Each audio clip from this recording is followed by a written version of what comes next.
Feelings of disrespect at work, they're not always real, and in a fast-paced environment when people are trying to do different things and there's emails and there's conversations and there's meetings, with different personality styles in the mix, it's inevitable that sometimes someone might fall out of alignment.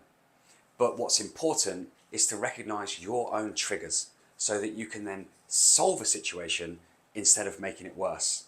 That's going to help you, it's going to help your team, and it's improving the way that you lead and show up in life, not just at work, but all around. So today, I'm going to show you ways that you can act on purpose instead of reacting and potentially damaging relationships, damaging and slowing down a project, or making things a lot worse in the future.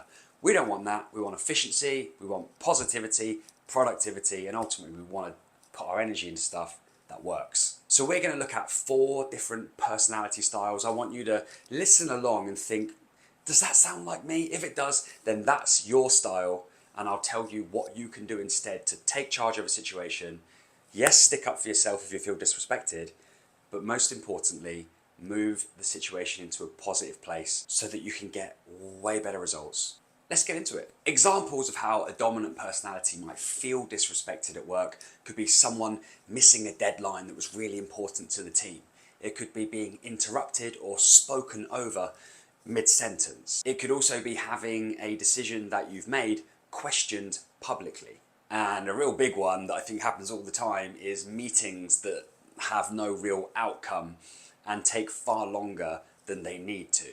The reason why this triggers you so much, if this is your personality style, is because there is a wasting of time and you really don't like that. There's a loss of control, particularly when someone's talking over you or taking far too long to say something.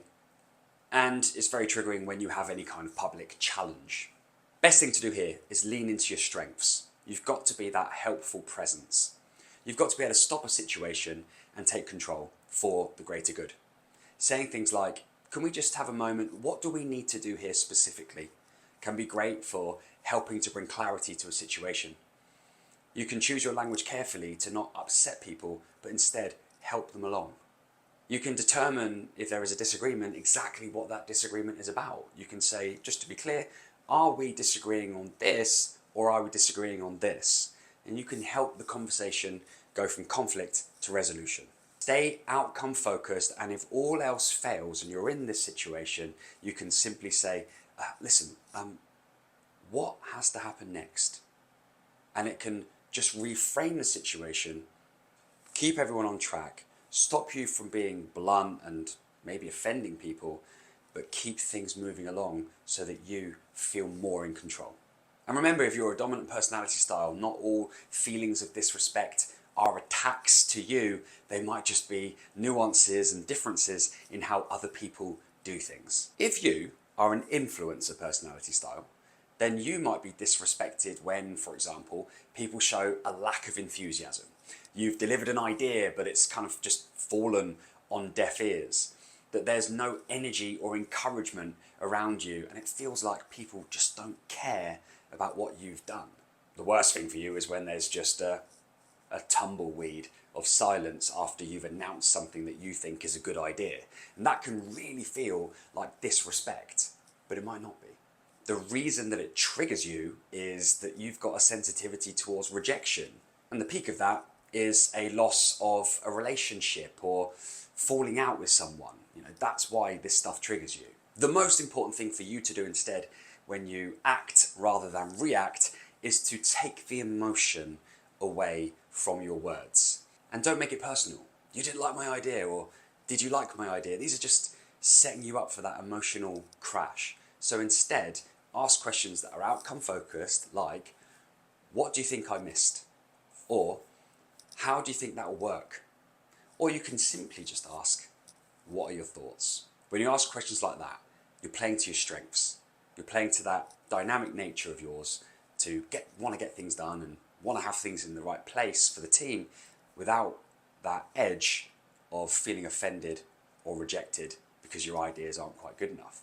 That's your sensitivity point, so let's avoid that and stay focused. Silence, lack of enthusiasm, lack of feedback, that isn't always rejection. Sometimes it's just other people's styles, it's just how they do them, but most of the time it's just distraction on their part.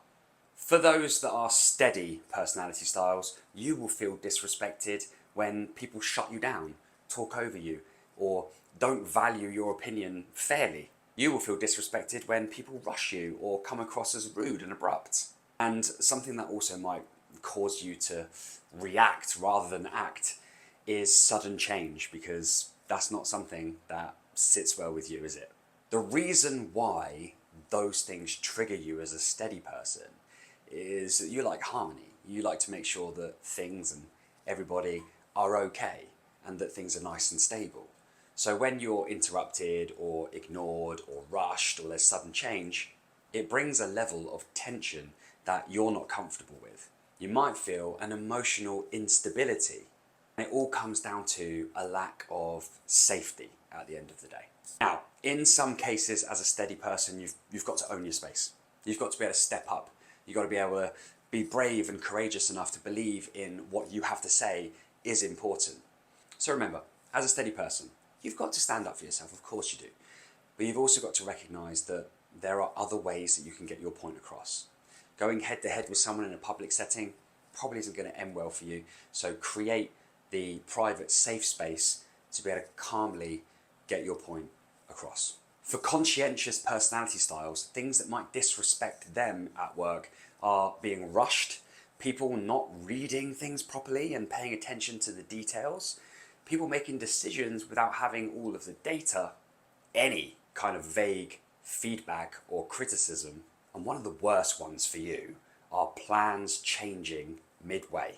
The reason why you're triggered by these things, for you, it feels like a real lack of logic, a real lack of fairness, and a real lack of accuracy. And accuracy is so important to you. So instead of reacting, causing a problem, or worse still, questioning your own ability, here are things that you can do. If there aren't specifics, go find them, go create them.